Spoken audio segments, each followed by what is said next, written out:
nombre es Rosalinda Ábalos Reyes, soy policía de investigación de la Dirección General de Métodos de Investigación de la Fiscalía de San Luis Potosí.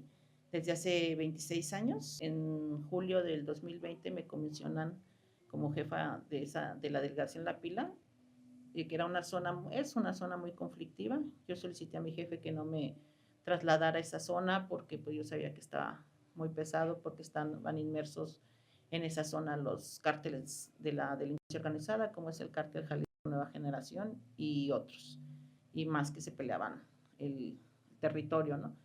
Y es así que en septiembre de ese año, 2020, al hacer varias investigaciones, ya había tenido establecido quién era la gente perteneciente al cártel, quién, pues, los incidencia delictiva. Me encuentro con compañeros de la fiscalía, o sea, mis compañeros de la Dirección de Métodos de Investigación en hechos de corrupción, y los increpo, los digo que pues no están haciendo las cosas debidamente, y ellos pues dicen que así le ordenó su jefe. Yo inmediatamente reporté a comandante, que era mi superior en ese momento, que era Juan Alejandro Menchaca Sustaita, quien es hoy el comisario de la Dirección de Métodos de Investigación, el cual me ignoró. O sea, yo le informé, me ignoró. A la vez él se le informó a José Guadalupe Castillo Celestino, que era entonces comisario, y pues ellos dijeron que eran chismes. Entonces, a partir de ahí, de esa localización o de ese descubrimiento de mis compañeros, a los exactamente 10 días me llegó un mensaje de texto de amenazas a mi celular, a mi teléfono celular. Yo inmediatamente supe que eran mis compañeros. ¿Por qué? Porque no había tenido amenazas previas durante todo mi elaboración de trabajo ahí en la pila. Les comuniqué a los comandantes, pero el mensaje iba directo a mis hijos. ¿Cómo sabían que tenía 2 hijos, 2 niñas y un niño? 3 niños, o sea, 3 hijos. Ellos sabían perfectamente y esta información la tenían mis compañeros, no había más. Así fue que, pues lastimosamente, el 11 de noviembre del 2020 yo me encontraba laborando en la pila con mis compañeros. Ellos sabían que yo estaba trabajando, eran aproximadamente las 3:30 de la tarde, cuando recibí una llamada de un WhatsApp de mi hija, la mayor, en donde decía: mamá, ven a la casa, nos dispararon, nos dispararon. Cuando llegué encontré a mis hijos muertos adentro de la cochera, a bordo del vehículo de propiedad de mi hijo. Mi hija Dani estaba en el asiento de atrás, mi hijo en el lado del conductor y mi hija estaba herida. Ahí cambió mi vida. Yo no sabía, yo les grité a mis compañeros que le hablaran al jefe, que le avisaran que fueran a mi casa. Yo no, se me hizo eterno llegar. Luego nos tocó el tráfico ahí en Periférico. Yo le decía a mi compañero que le diera rápido, que pusiera la sirena, la torreta, que le diera, porque yo, y nadie me contestaba. Celestino me decía puras mentiras, me decía que estaban bien, y yo les decía que cómo estaban mis hijos, y él me decía que estaban bien, pero no es verdad. Yo ya sentía, cuando llegué, pues los encontré muertos, sacrificados. Dani tenía su cabeza destrozada por tanto balazo. Se ensañaron con mis hijos. Ya Jair estaba herida, y pues yo ya sabía que habían sido ellos. Yo sabía que habían sido ellos, los policías, mis compañeros, no había más. Y pues de ahí empezó toda esta lucha por buscar la justicia. Yo sabía que habían sido mis compañeros. Yo les dije a todo mundo que había sido Ulises Kiko, alias Kiko, quien era al que había localizado con la camioneta robada, y a otros compañeros. Les dije que eran ellos, les decía: vamos por ellos, vamos por ellos. Pues al principio pues empezó todo, ¿no?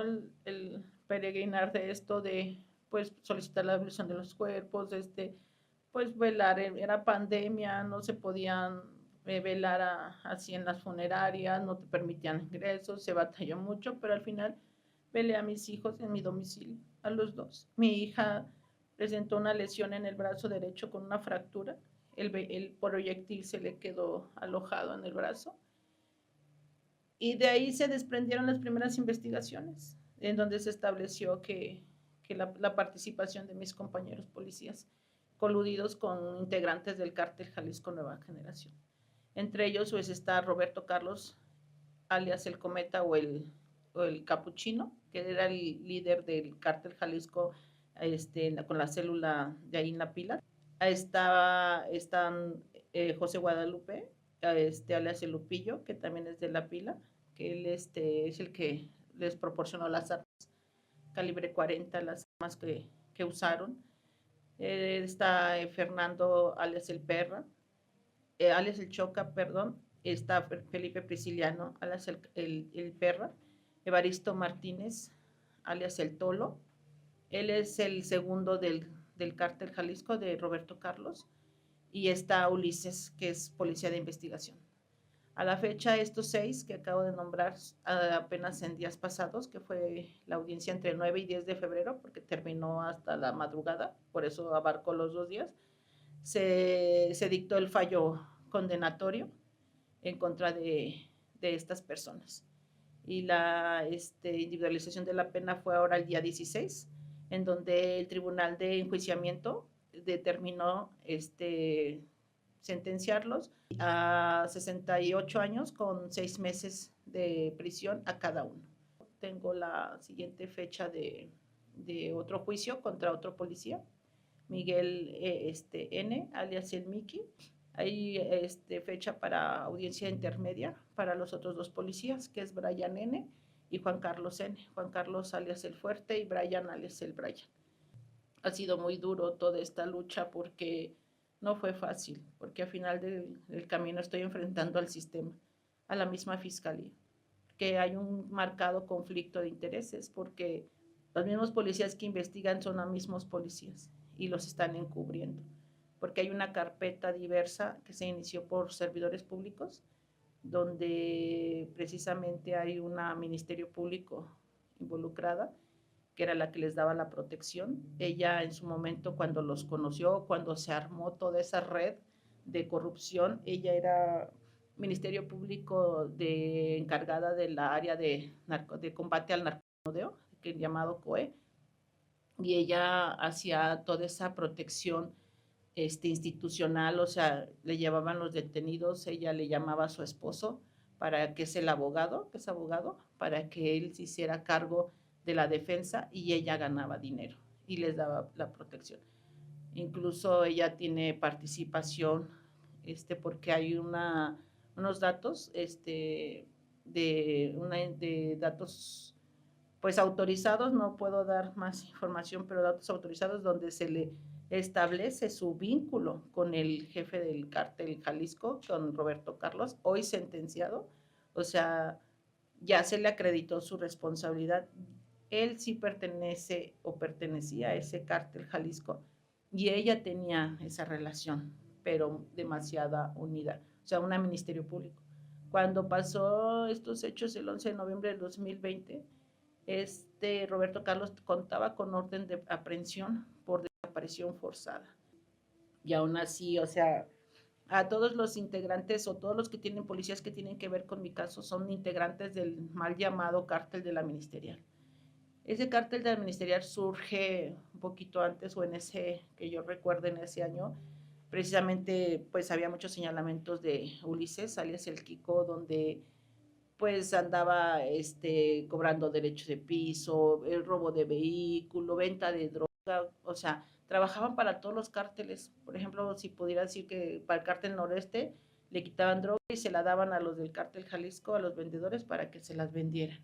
Y así, o sea, como policías podían meterse en todas las áreas, les cobraban piso por venta de droga a este cártel Jalisco, precisamente. Pues comenzó desde el momento mucho antes, desde que antes que pues acribillar de la forma más cruel a mis hijos, desde el momento en que descubrí a mis compañeros y los reporté como mujer. O sea, nadie los había enfrentado, se tapaban unos a otros. Si hubiera sido un hombre y los hubiera dicho, no hubiera reportado, porque sabían que eran integrantes del cártel Jalisco, del cártel ministerial, perdón.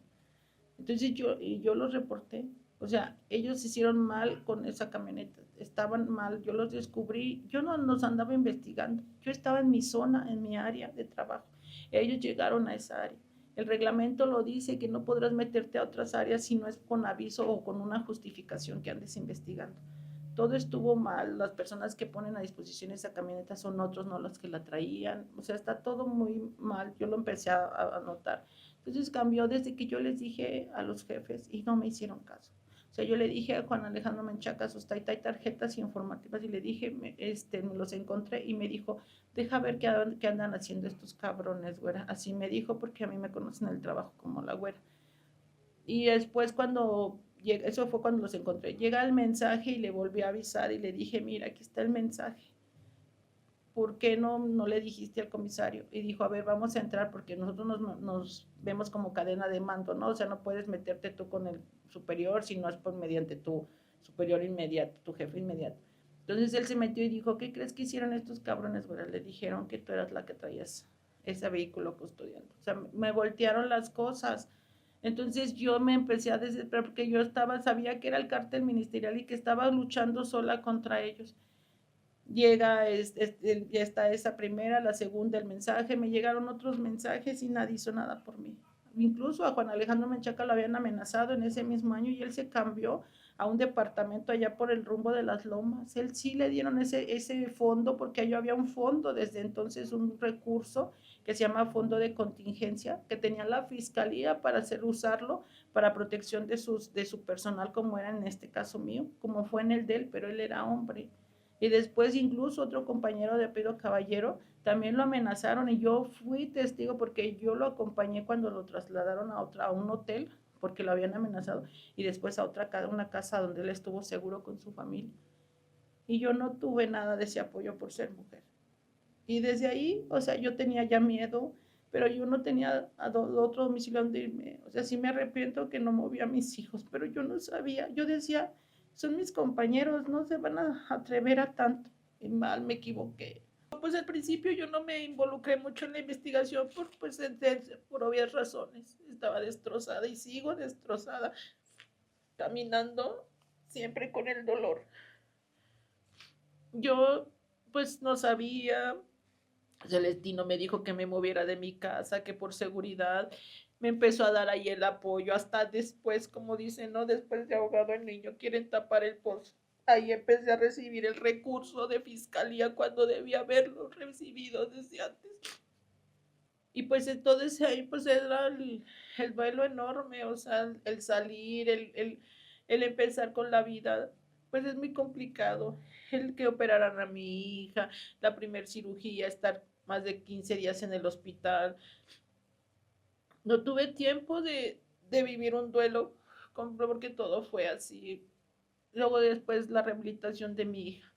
Ya hasta pasado como un año fue que me empecé a involucrar en la investigación, empezar a estar con las terapias, con la tanatóloga, estar un poco más fortalecida. Y sí, precisamente como, pues nada más me informaba, ¿no? De las primeras investigaciones, como ante Menchaca, me buscaba y yo empezaba a hacer mis propias investigaciones, pero no tan a fondo, o sea, yo nada más me llegaba información y pues mucha gente sí se solidarizó y me daba información. Y hasta que, o sea, luego eran bien evidentes ellos, o sea, los policías de investigación involucrados dejaron de ir a trabajar, se ahora sí como que se solaparon con que era la pandemia y fácil se conseguía un justificante del COVID. Entonces, fueron muy obvios, hubo muchísimas cosas que se pudieron hacer también más cosas con los demás involucrados. Y hasta que me involucré y empecé a establecer quiénes y quiénes más participaron, tanto civiles como policías y los que estaban involucrados. Pero pues fueron los policías quien dio mis datos, quien dio mi domicilio, estaban siguiendo a mis hijos, sus actividades, qué hacían, a qué horas entraban, a qué horas salían. Entonces, pues ese es lo que más complicado ha sido porque pues estoy luchando contra mismos policías. O sea, si por ejemplo yo ando investigando y me ven, ya ellos se avisan entre ellos, oye, la vi en, no sé, por decir, en tal colonia, ya anda cerca de ti. O sea, eso es lo malo, complicado, porque yo incluso cuando las primeras detenciones yo los ubiqué, o sea, yo les decía a los comandantes, ahí está, yo iba y los vigilaban y los esperaba a que salieran, a que se vieran. O sea, yo lo hice sola. Yo lo estuve esperando a muchos, les di la información, los ubiqué, por eso están detenidos, no porque ellos quisieran, porque en el primeras detenciones, pues a unos se les fueron, o sea, no los detuvieron y yo los anduve ubicando, como fue el caso de Ulises, hasta que yo les dije que ahí estaba y que ahí estaba y que no me iba a mover hasta que lo detuvieran. Él andaba como si nada. A Brian también andaba como si nada, los compañeros lo veían y no lo detenían hasta que fue su detención por que fue a hacer el delito de ataque peligroso a un bar y ahí los del bar sí lo denunciaron y pues ahí de ahí según lo ubicaron, pero él seguía viviendo aquí. Él es parte, también trabajaba, parte de toda mi investigación con el cártel de los alemanes. Incluso andaba con ellos, o sea, lo protegían, era con el que estaba. O sea, por eso te digo que el cártel de la ministerial trabaja con todos los cárteles. O sea, no nada más Jalisco, es con los norestes. Hay información de donde cuando mataron al papá de otro compañero, que lo confundieron allí en la colonia 21 de marzo, sí, es esa colonia, ahí el señor salió, ahí al que iban a matar al compañero. Cuando hacen las primeras detenciones en ese homicidio, hay información de que mis compañeros estaban involucrados con ese cártel noreste. Otra de las policías que yo señalo que están involucradas con el cártel de la ministerial también recientemente o hace meses estuvo detenida por delitos federales, por portación de arma o acopio de armas, no sé específicamente cuál delito. Denise, y ella va de testigo de la defensa. O sea, entre otros, pues lo que saben de Sabas Santiago cuando me entero de que va de candidato. Él le daba la protección al jefe de célula del cártel Jalisco. Cuando lo detienen, él pedía hablar con él, o sea, el Roberto Carlos pedía hablar con Sabas. Menchaca lo manda a llamar y le dice que le pregunta que qué relación tenía él con el Roberto Carlos, alias el Cometa o el Capuchino del jefe de cártel Jalisco. Y descaradamente, no sé si burlándose, Sabas le dice, es que me patrocina un equipo de fútbol. O sea, estamos hablando de noviembre del 2020, ya pasados los hechos donde mataron a mis hijos. 6 meses atrás tenía orden de aprehensión por desaparición forzada. Entonces, si él lo veía como servidor público y le patrocina, o sea, ¿cómo te explicas que le patrocinaba un equipo de fútbol y no le cumplimentas la orden de aprehensión? La orden de aprehensión se le cumplimentó hasta pasado lo mío. Y ahí estaba, vivía en un departamento de lujo. ¿Por qué seguía ahí vendiendo la droga? Lo detuvieron con mucha droga. ¿Por qué? Porque ahí tenían la protección. Entonces, cuando yo entro al recinto legislativo, eso es lo que yo dije, independientemente de todo lo que se ha visto en todas las entrevistas que he dado, él tenía esos nexos con el cártel Jalisco y están ahí establecidos, está en esa carpeta. Que la fiscalía no lo quiera ver, que la fiscalía en un afán de callarme y en un afán de detener y de no investigar, está haciendo otras acciones, pero yo tengo recursos y los voy a hacer valer, jurídicamente hablando, porque fiscalía, ahora yo soy la que estoy mal, me está atacando. Malmente es una mujer fiscal y no me ha atendido. Una sola vez me ha atendido, que fue del 19 de febrero del año de 2025, hace más de un año. Ella no me quiere atender. Cuando yo le dije del fondo de contingencia que por qué no lo tenía, que por qué no me lo dieron en el momento, ella dijo, no, ay Rosalinda, se lo inventaron. Yo creo que se lo inventaron ese recurso, porque a mí no me aparece. O sea, con ese descaro la señora. Tuve que irme a un amparo para hacer valer mi derecho de petición porque no me da respuesta a todo lo que yo le he solicitado. Precisamente de ser de personal de investigación o ser parte de fiscalía, pasé a ser víctima. Pasé de un momento a otro a ser víctima cuando yo muchas veces atendía víctimas y pues nunca me imaginé que iba a estar del otro lado. Nunca me imaginé. Y ahora, y pues jamás, o sea, los ministerios públicos al principio que empezaron a investigar tenían miedo de hacer la investigación, todos estaban alejados de mí, o sea, hasta la propia familia se alejó, a la propia familia creyeron todo lo que las redes divulgaron, algunos medios se atrevieron a decir o a publicar los comentarios que la gente decía que esto me pasó por estar mal o por andar mal o que por ser mal policía o que en qué andarían metidos mis hijos, se han atrevido a deshonrarlos, a tratarlos mal, a decir cosas que ni siquiera porque mis hijos eran estudiantes. Eso es bien importante porque mis hijos no andaban en nada metidos. Fue por mi trabajo, por haber descubierto a malos policías, por castigarme a mí como mujer, por haber estado en un trabajo de hombres y por tener el grado que yo tenía de ser jefa. Y ahí empieza precisamente por ser mujer. A mí nadie me acompañó, mis compañeros no me hacían caso. Unas mujeres mismas compañeras han dicho que estoy loca, que estoy loca, que quedé loca, o sea, se han expresado tan mal de mí, pero no, o sea, sí, quizás estoy loca de dolor, porque me arrancaron lo que más amaba y apreciaba en esta vida, mis hijos, porque yo esa familia de 4, yo la formé sola, mamá soltera, y siempre me destaqué y me desempeñé muy bien en mi trabajo, pues en mi dudas contra las mismas instituciones, ante las dudas, ante la afectación por la misma institución que yo trabajo, pues yo no quería ninguna intervención de instituciones de gobierno. Entonces, ni siquiera Comisión de Víctimas me acompañó en un inicio. Hasta me empezaron a hacer acompañamiento hasta que inició el juicio, hasta que se realizó la causa penal y que se hicieron las primeras detenciones, que fue hasta julio del 2021. Pero no tuve acompañamiento, siempre sola.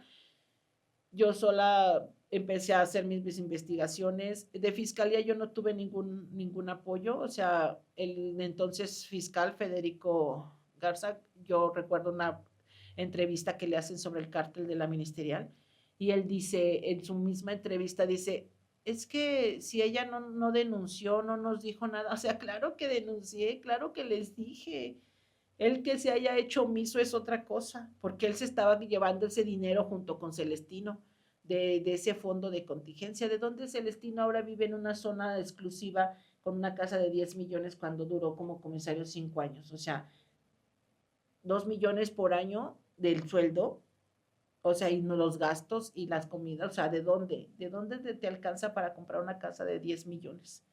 Y muchísimas más cosas que tiene. Yo no tuve nada ni del primer fiscal, de Federico, que ellos se lavaron las manos y se fueron, porque fue exactamente en la transición de este nuevo gobierno, y no les sigue importando mi caso. Ellos hacen como que voltean para otro lado. A partir de ahí yo no he tenido acompañamiento de nada, o sea, he estado en las audiencias sola, sentada en la parte de atrás de mis asesores y al lado pues están ellos. Imagínate lo que siento. Ellos, o sea, los imputados, ahora 6 sentenciados, están ahí. Ellos saben lo que hicieron, ¿sí? Saben cómo se manejaba. Ellos tienen nexos con gente de fuera, como tanto el cártel como policías. O sea, en mi vida sigue en riesgo. Yo no tengo paz y tranquilidad. A la fecha tengo medidas de protección, pero las tengo no porque el Estado me las haya dado, sino porque las asociaciones que me están apoyando, que es en la Ciudad de México, ellos promovieron a mi favor en un amparo porque se me negaban las medidas y se me decretó una suspensión de plano, que es la que todavía no se resuelve ese amparo, pero gracias a ellos, no gracias al Estado o que diga el Estado que tengo medidas de protección, porque a mí me han dejado sola. Pues me quedé ese día saliendo, pues con muy mal sabor de boca de todas maneras, porque ni eso me va a regresar a mis hijos, ni la reparación. No hay en este sistema, dicen que se fue creado para la reparación del daño. ¿Qué reparación del daño va a haber? Aquí es un daño irreparable. Me dejó un mal sabor de boca porque al final de cuentas dije, ellos se quedan ahí o van a pelear o van a apelar, pero yo no tengo a mis hijos. Pero a la vez son como sentimientos encontrados, ¿no? O sea, a la vez, pues esa tristeza que aún me sigue y me cargo porque pues no van a regresar a mis hijos, no le van a regresar o reparar completamente el daño que le dejaron a mi hija, la sobreviviente, pero que alzando la voz, eso sí me deja así de un aliciente, de que alzando la voz se puede, de que no nos quedemos calladas las víctimas, de que hablemos, de que no perdamos el miedo sobre todo. y que no te canses, porque este sistema que tenemos está creado para cansarte, para agotarte. Yo a veces me decían, pero la atiende en 2 horas, aquí me espero, aquí me espero, pero la que véngase otra vez mañana, yo regresaba, que véngase pasado, yo regresaba, porque precisamente eso, el sistema está creado para cansarte, para agotarte, para que ya no busques la justicia, porque pues no nada más mi caso, ves en un robo de vehículo, que véngase mañana, que no han traído el informe de puesta a disposición, que el perito va a checar si hubo alteración, por decirte algo, que luego el arrastre, que, o sea, la gente que le roban tiene que pagar arrastre, tiene que pagar la pensión, ¿sí? Y luego a veces hasta los policías pidiéndoles dinero porque les recuperaron su vehículo. O sea, es desgastante. La gente, por eso dice, yo ya no. He escuchado de gente que dice, es que están hablando que mi hijo andaba metido en cosas y no es verdad, porque la gente conoce a su familia. Hay gente que sí, o sea, hay delitos que sí, pero hay delitos que no, que son el daño colateral, que estás en el lugar equivocado y a la hora equivocada, o sea, y no tienen por qué. Entonces la gente se desanima. Por eso yo siempre les he dicho, sí, sí es duro, porque me está llevando a la vida y me está conllevando la salud, porque no es fácil, no es fácil buscar justicia. La gente me verá y tengo el carácter fuerte y pensarán, mira, iba otra vez y mira, está otra vez luchando, o sea, que no se cansará o que no se fastidiará, porque esos son los comentarios que me han dicho, que no se fastidiará, que no se cansará. No me voy a cansar, no voy a cansar hasta que caiga el último, porque yo sé que hay muchísimas más gente involucrada, como te digo, esa Ministerio Público que ya se va jubilada, que al día de hoy celebra su jubilación, celebra su paso por la fiscalía como si fuera la persona más correcta, que había sido tan buena servidor público, pero ella sabe con quién trabajaba, ella sabe que lo que tiene, porque sé que construyó una casa enorme y que hizo muchas propiedades, gracias a la corrupción, gracias al dinero que obtuvo, no de su trabajo, sino de la corrupción y de que ella permitió, porque ella es culpable de esa parte, de darle al cártel esa protección, al cártel Jalisco, al Roberto Carlos esa protección, porque él hacía y deshacía, imagínate, él se sentía protegido por quién, por un ministerio público y por policías. Entonces, claro que no ha sido fácil, sí son sentimientos encontrados, porque a final de cuentas, o sea, que tú dijeras festejo, pues no, porque pues no me van a regresar a mis hijos, los años que les dieron no me van a regresar a mis hijos, pero sí, sí me quedo como que puedo y que he podido sola, porque yo no he tenido, gracias solamente a ustedes los medios, es lo que yo no me cansaré de agradecer, a los que han difundido mi voz, a los que me hicieron caso y voltearon a verme, a los que me creyeron, a los que han creído esta historia porque es verdadera. Al principio estaba enojada con Dios, pero yo sé que Dios me está acompañando y de Él me estoy agarrando, de Dios, para seguir y agarrarse de ese amor. Si, por ejemplo, te mataron a un hijo, pues agarrarte del amor, porque a mí es lo que me levanta el amor a mis hijos, porque tengo que defenderlos de que no les estén diciendo que andaban, porque ellos no hicieron nada malo. Lo único malo fue ser hijos de una policía, ser hijos de una mujer policía. Fue el único error que mis hijos cometieron. Que nadie me les diga nada, que nadie me les diga en qué andaban metidos, porque mis hijos, eso fue su único error. Y decirles que sí se puede, que estoy aquí el ejemplo y que cuando quieran yo las puedo ayudar y las puedo apoyar. Porque pues gracias a que también soy abogada, pues les sé, no mucho, pero lo poco que las pueda ayudar, aquí estoy. Y que no desistan, que no dejen que las autoridades ganen, que no dejen que las autoridades hagan lo que se les antoja. Eso es lo que yo les pido, que porque por eso hacen lo que quieren, porque la gente no alza la voz, la gente no exige su derecho, y es un derecho que tenemos como víctimas. Entonces, que todas de verdad, que las que están luchando no desistan, porque sí se puede. Es duro, claro. Veme a mí, es demasiado difícil, pero sí se puede y entre más seamos más y nos unamos más, vamos a poder terminar con este mal sistema que lo único que quiere es desgastarnos y que no tengamos justicia.